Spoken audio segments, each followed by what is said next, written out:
Welcome to our next episode of the Travel Panel. This week's theme is the best of. My name is Hung, and I'm your host for today. And joining us over the phone, we got Svet, the ladies' man from Bulgaria. Hello. Kristen is in New York this week, and Kaylee is in Madrid, hanging out in the heat. I want to throw out a curveball. It's gonna be a new thing we're gonna try. It's gonna be the house rules. So starting from this point forward, anyone that says the word best loses points, except for me, of course. That's hard. Theme is the best of. I mean, that's See right there. That's minus one for Kristen for saying the word best. Hung lost a point. No, except me. Except me. I can say it. You guys can't say it. Question number one. Describe the best view you've ever seen in all your travels. Ooh, I've got mine. Easy. All right, Kristen, go. The Acatenango volcano from the very top in Guatemala is the most beautiful thing after a 2-day terrible hike. That was actually kind of awesome when you're up there. Best view. You can see another volcano. Oh, damn! How can you even...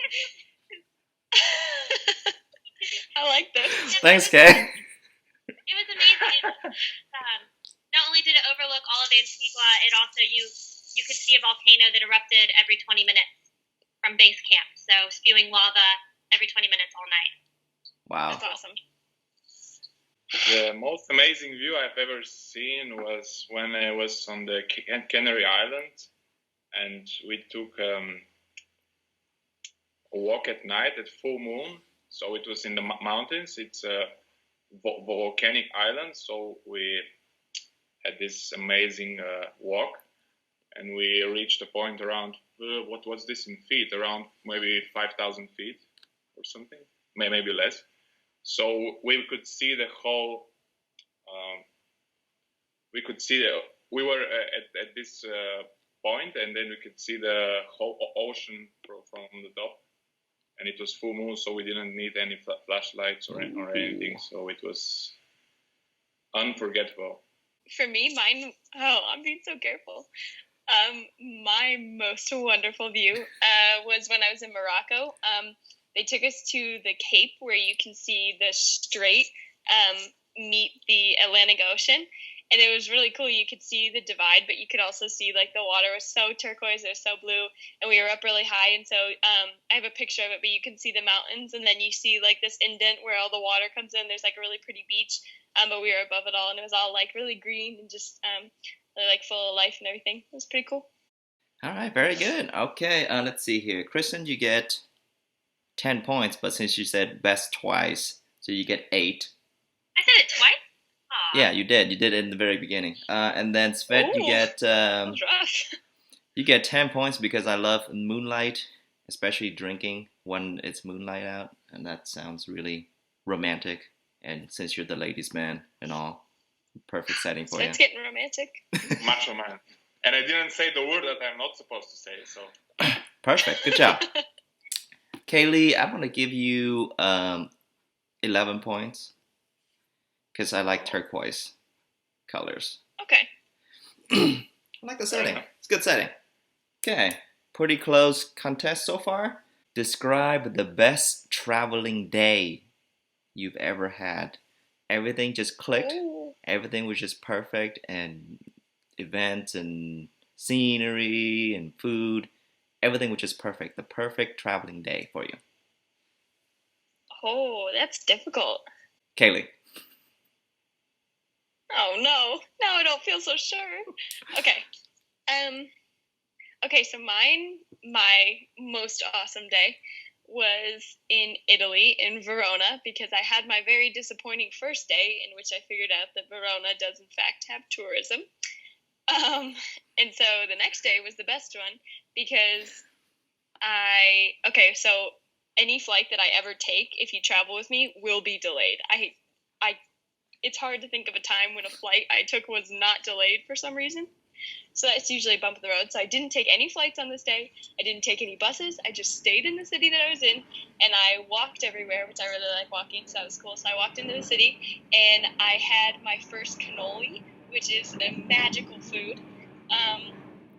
And I walked around the town square, and then they have like a castle in Verona, and I toured that, and the guy let me in without having to pay the entrance fee, so that was pretty nice. So I got to see the castle and the museum, and then after that, I was just like wandering, because I like to wander, and I had done a touristy thing, so I was like, I'll find something else.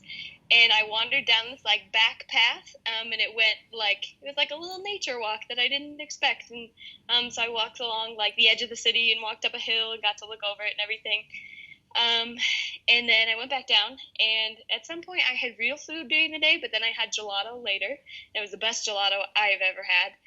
There are different levels of gelato if you've never had it. And yeah, it wasn't a very eventful day, but that's good because when things are eventful, I tend to have really bad luck. So I had a very peaceful, like good, just solo travel day. All right, my brightest day was in China, in the capital Beijing, because it was really a crystal clear sky. No signs of smog or something. It was maybe on the second or the third day of our trip. So in the morning we went to have some dumplings, which were very, very cheap, but scrumptious, I would say. After that, we went to the Summer Palace, where the Chinese emperor used to go there for a retreat from the summer heat in Beijing, because it gets more than 100 in summer. Yikes. And we hired how do you say that? Paddle boat, is it? The thing where you paddle yourself? Oh, yeah. Because they also have a lake inside the Summer Palace's park. So we used a paddle boat inside, and we had a very long stroll after that in the park. It was amazingly beautiful. It was in the beginning of spring. So the trees were budding and blossoming. It was amazing. And after that, we went to have some dinner, very typical of China. It's called a hot pot. I don't know if you have heard of it. When you have these two kind of bouillons. One of them is with milk or something, and the other one is spicy. So you order the food, which is raw, and then you dip the food like fruits, vegetables, some kind of meat. So you put it inside and you have it. It was, well, the spicy bouillon was very spicy, so we had to order a lot of iced tea to quench, or not to quench, but to alleviate the pain which caused, which burned our mouth. So yeah, it was an amazing day. I think I have to say that, as you guys know, and I've mentioned before, I'm all about the people when I travel. And when my best friend and I were planning our trip to Oman in April, we had read that, it's a very conservative, traditional Muslim country. So men won't speak to you if you're two women alone, because it's considered rude if you're not with a man. And, we were planning our trip. We're like, it's going to be beautiful. We're going to see some great landscapes, but it's going to be really hard to meet locals in that kind of setting. But we wanted to go anyway. And so, and then we ended up I found this. They don't have conventional tour companies. There's not a lot online. You have to email everyone. There's no online booking systems. It's quite difficult. So we were like, well, we want to go into the desert. We had read if you go yourself, you might get lost, because overnight the sands will shift over any sort of road or path or where your car was before. And so basically we were like, well, we need to find a tour company. So we found this guy who would take us out for 3 days. And we thought, okay, obviously it's going to pick us up. It's going to pick up 4 or 5 other tourists, I'm sure. No, you just pretty much go with this guide who's lived in and around the desert his whole life. He's very traditional Muslim as well. He had never met any Americans, had never seen 2 women traveling alone. So he was just fascinated by who we were and what we were. And he kept comparing Americans to Europeans, because that's all he had met. So he would say these things like, nope, that's Europe, that's not America. So we went into the desert, and just literally it was the most cultural experience. We were there for 3 days. We learned so much, and the hospitality is so nice that we were asking him about his boss, and we were like, how long have you worked for him? And literally about 10 minutes later, we're like pulling up in the middle of the desert to this little. I hate to call it a shack because to us it looks like a shack, like a tiny little gas station. But that's just what they have in Oman because everything's so spread out. And his boss was sitting there, and he's like, "Oh, you want to meet my boss?" And we're like, "Well, no, but thank you." Like, just the hospitality. Anytime you asked him a question, we would go meet up with one of his friends. And it went on for 3 days. And I think my favorite was when we were sitting with him and this guy, Hamad, and he just breaks out some pot. We were just talking about drug culture. And so we're like in the middle of the desert, in the middle of nowhere, with these Omani people eating dates and drinking coffee and getting stoned. We were just like, and then we rode another like 3 hours into the desert. And of course, no people. Like there's no tourism. We thought it was a bigger tourist destination than it actually was. We did not see a human being besides the three of us for miles. So then we're just stoned in the desert. There's camels walking by. We spent the night on the sand, and it's like, it's really weird to explain, but I guess I just imagined a desert. It's just it is a lot of sand, but like there are patches of green, and then there were probably 10 different colors of orange in the sand. Like I've never seen that before. It was insane. So I think that was my favorite, just because it was such a different culture. We weren't expecting to be able to meet any of the people, and for 3 days it was very eye-opening at times. When he would talk about women and what he wants in a wife, that was kind of my American sensibilities. Like, oh well, we talked about sex. Like it was weird. Like it was different. It was fun. Wow. I didn't say it all the way. Wow, that's really good. Man, those are all really great stories. See, it's gonna be difficult for me to give out points now. Kaylee, you said the word best once. So no, I didn't. You did. Yes, you did. You did. See, so that's minus 1 point. I'm gonna give you 20 points, but minus 1, that's gonna give you 19. 20 points. Like an NBA basketball game. Yeah. Kristen, for getting high in the desert, that's like 100,000 points. But you did not follow the rules. I said 1 day, and you described 3 days worth of adventure. So I'm gonna give you 15 points. 3 days? Oh. And then Svet, you said some keywords. There are some keywords in my mind that if you say it, you get a lot of points, regardless of the story. You also had hot pot, which is really cool. But you said the word scrumptious, which gives you 1 million points. What? Which one? 1 million points for Svet for saying the word scrumptious. It's right. How can he get a lot of points? 1 million, yo, ladies, man. All right. Did I just win the? Well, no, not yet. There's still time. There's still time. Next question.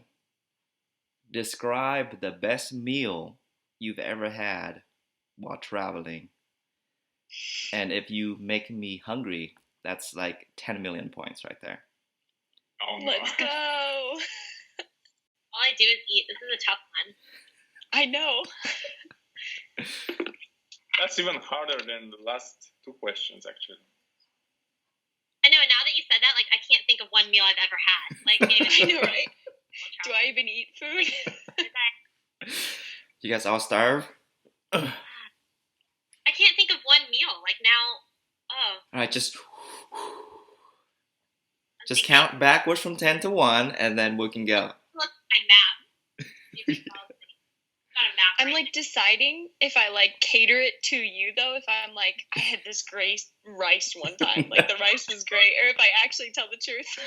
That's bonus points, yeah, for sure. But you should tell your favorite and make me want to eat it. Make me want to eat your food. That's the key. Okay. I'm ready. Svet's ready. All right, Svet. Let's hear it. All right, my most delectable meal would be. Actually, I'm going there in a couple of hours to this restaurant, which is which gives you three things that are amazing. Very delicious food, very big quantities of the food, and at very reasonable prices. So, if this is not amazing, I don't know what it is. So, there you can order, like they say, it's 400 grams, for example, or what is it in maybe 10 or 15 ounces, then they give you something which is like twice the size, and you're always surprised, and you cannot eat the whole thing. But my most favorite food is they use like a clay pot or something. Then they just put different kind of vegetables like potatoes, mushrooms, green and red peppers, beans, etc. And also they use this kind of sausage things, and everything is put inside an special oven, and all the food is very, very soft, and it's an amazing taste. They put a lot of spices. So yeah, I'm already hungry now. I can go. All right, Kay. I have no idea. I can't think of it. She still can't think of food. Yeah, like it's just because you're on the spot. As soon as we hang up this call, remember a million meals. Yeah, she's gonna text us all and be like, "Oh, remember this one?" And we're all gonna be like, "Too late." Okay, my meal. Yeah, right. My meal it was an unconventional one. It took me until the end of Svets to remember it. So we talk about this to this day. So I went to Budapest. It was probably in like February or March, so it's still really cold out. And so we were looking for food, and I don't remember why, but it had been like raining, and it was just a really crappy day. So we're like walking down these streets, and we didn't really have a plan, which is kind of like how to do things. And so we saw this place, this like little like thin restaurant, and it didn't have like a name on it or anything, but there were people lined up out the door, just like lined up down the street. We're like, this must be good. So we go and like look around and try to see what it was. It was a soup place, and it was a Budapest soup place. And so they have like 4 or 5 different soups every day, and they give them to you in these like little to-go cups with a spoon, and you can put toppings on them, but usually people don't. And so it's €2 for this big thing of soup. And so I had I think it was like a Mexican soup, and so it had beans, rice, and like peppers and corn and cheese in it, and it was so warm, and it was so much for like €2, and it was such like a crappy day that it just felt so good, and it was so nice. And then my friend got I want to say it was some Asian like Thai noodle soup kind of thing. Which was really good too. But we talk about it to this day. Like if I had a last meal on this earth, it would be that soup. It was so good. It was so good. All right, I've got one. I don't know. It's delicious. I don't know if you're gonna like it because some people get grossed out in New York when I tell them about it. But I don't know if you've ever had like true Louisiana Cajun food. Like Louisiana has the best food. It's very spicy. I'm a huge fan of it. So when I was in New Orleans, I went to a couple of I had some friends who lived there, and we went to a crawfish boil. And crawfish is massively popular in the South. And so it's based. Have you guys seen crawfish? Mm-hmm. So, yeah. Everyone in New York, they're like, "What's that?" So basically, you cook it, you boil it, and all these yummy spices, and then there's a big wooden, I guess, table that you just kind of dump it on, and then everyone just eats up at this table. It fits around 20 people around it. There's potatoes and corn that's served with it, and the corn has this like dripping in butter and spice. It's so good. But the crawfish, so you squeeze the head, like right below the head, and pop it open, and then you suck, like all the juice kind of marinates within the head. And it sounds disgusting, but it's delicious. So you eat it, and you suck the head, and that gets all the spices in your mouth. And then you take the meat right out of the tail and eat it. And it's like a mini lobster, like, but oh my gosh, it's the best. It's so, there's a cat. Just like walked right across. He wants some crawfish. And so it's just, I mean, it's just amazing, but like, it is a lot of work for a little piece of meat to get all the shells, but it's one of the best meals I've ever had, just the juices and the spices, and you really have to try it. But you have to go with someone who knows what they're doing. It's very difficult to eat. There's like a method. Yeah, I've had That's crawfish authentic. before. It's really good. I want to try that. It's really, really good. Like people get grossed out with the head thing, and not everyone in the South does it. But I mean, that's where like all the spices kind of amalgamate. So it's just you suck it, throw it out, take a piece of meat. Okay, Kristen, I think you were the best at describing the actual meal and the process and the food and the taste. So Agreed. and that's what I was going for. So you made me want to eat that. So I'm gonna give you 10 million points. 10 million points. I'm at like 20. Okay, Svet, you first of all describe a local place, and did not describe the meal in great detail. You said there was some vegetables and stuff like that, so I was not impressed with the food being described. So mean. So you're gonna get 2 points. Okay, Kaylee, you went to great detail to describe the whole story, which is really cool. The whole setting and the whole atmosphere, and you did say the word rice, which is a key word. So I'm gonna give. Always. Keyword. So I'm also gonna give you 10 million points. Yes. All right. So after 3 rounds, Oh, Kristen and And I Kaylee got are only way 2. ahead of Svet with some ridiculous amount of points. Million plus. Okay, wait. I have a question. Are you actually writing out all the zeros of 10 million on your paper right now? Just 10 million. No. Okay, so and we're gonna jump into our lightning round now. So I hope you have some pen and paper. I'm nervous. Oh, I need. Wait, I do. I have my Hogwarts notepad. Extra credit. Extra credit indeed. Plus 1 million points. My roommate just brought it back to me from Harry Potter World in Disney. Oh, Florida? Oh, Yeah, she went to get the this. theme park and brought it back for me. Nice. My friend just started working at the Leaky Cauldron at Disney World. No way. Isn't that crazy? Yeah. I'm going in September. Oh, wow. You're Yeah. freaking hook her up with some cauldron. Yeah. Yeah, I'll Some have to butterbeer. keep in touch about it when, yeah. 'Cause I have to go to Orlando for a football game, so I'm going to go to Harry Potter Okay. World because I can't leave then yet. You guys have 2 minutes to draw me the best beach ever. 2 minutes to draw Drawing you the beach. draw me a beach of what you think would be the best beach ever. Okay, on your mark, get set, Oh, my. go. Stop it. I'm nervous. Okay. 1 minute. That's such crap. No way. All right, you guys ready? Chester is going to judge your drawings. Okay? Oh, I wish Oh, you have a cat. Really? Uh-oh. I lost Kelly. All right. Oh, there she is. Sorry. My bad. Okay. All right, Svet, you look pretty confident. Let's take a look at your drawing. That's because I have written signs, so you just understand what is what. Because I'm a very bad drawer. All right. So, can you see? Uh-huh, I see. I'll lean in. Okay. All right. Maybe like this. Oh, I can see it. Okay. You got the... All right. This is the beach, Uh-huh. and this is like a sun setting in the ocean or the sea.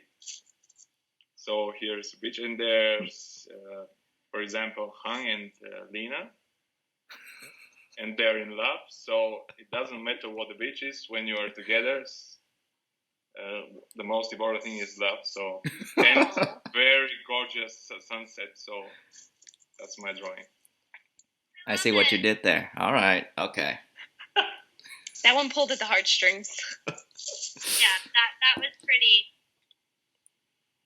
That's pretty nice. Okay, Kristen. What we got? Okay. Can you see it? Uh-huh. So this is the beach where you're laying on your towel, and this is the view. So you see sailboats, and there's a sign attached to a buoy because it says no seaweed is here, so there's no seaweed whatsoever in this entire beach. And there's also, you can't see the teeth, but also there's no sharks or mean fish with teeth. Perfect. Yeah, That's so awesome. What else you can't got? You die got the and play in you got water the without sun right sharks. there, so it's a nice sunny day. And what's that? Okay. Okay, cool. Got it. Nice. Very nice. Nice. No seaweed, no shark. Oh, no. Okay. So this is on the back of school thing, but that's okay. Okay, so we have Close. this beach here, there. There's some water. It's blue, which color for extra credit. Okay. Okay, so it's blue, and we got a little sun up here. I got a cloud, so it doesn't get too hot, and you don't get sunburned because the clouds cover you. Okay, and then here we are on the beach. It's a beach made out of rice, and there's free ice cream. No way. And that's the four of us sitting on the beach. I put your letters over your names, and then I realized there were two Ks, so I put Kaylee on that one, but it's not because I favor myself. And then there's an airplane flying over the beach that says Project Alpha got to $1 million raised. Oh. Beach. All right, the golden winner is. Oh my God. Oh, look at that plane. That's a pathetic plane. That was great. I decided against it. Well done. Genius. Well done. Okay, Svet, you did good because of course you drew love on the beach. That's won Yeah. some good points. I want to give you 1 billion points. And Kristen, you went the safe route with the beach is beautiful and there's no danger, so anyone can go to the beach and enjoy the beach and have a good time. So that's like 2 billion points because if you go to the Nice. beach and you can't enjoy it, then there's no purpose, right? You can't get into the water. But but Kaylee, I think you won by a landslide because first of all, A landslide. You want to Right. the beach is made out of rice, free ice cream, and Project Alpha got to $1 million funding. So 1 trillion point for Kaylee. Thank Well, you. that's a big victory. So I don't even have to tally up the points. Kaylee, you won this round. Congratulations. Why, thank you. You get to be next week's moderator. Thanks, you guys, for dialing in, and to all the viewers out there, if you like what we're doing, please subscribe, and we'll see you next week. Have fun. Bye. Bye.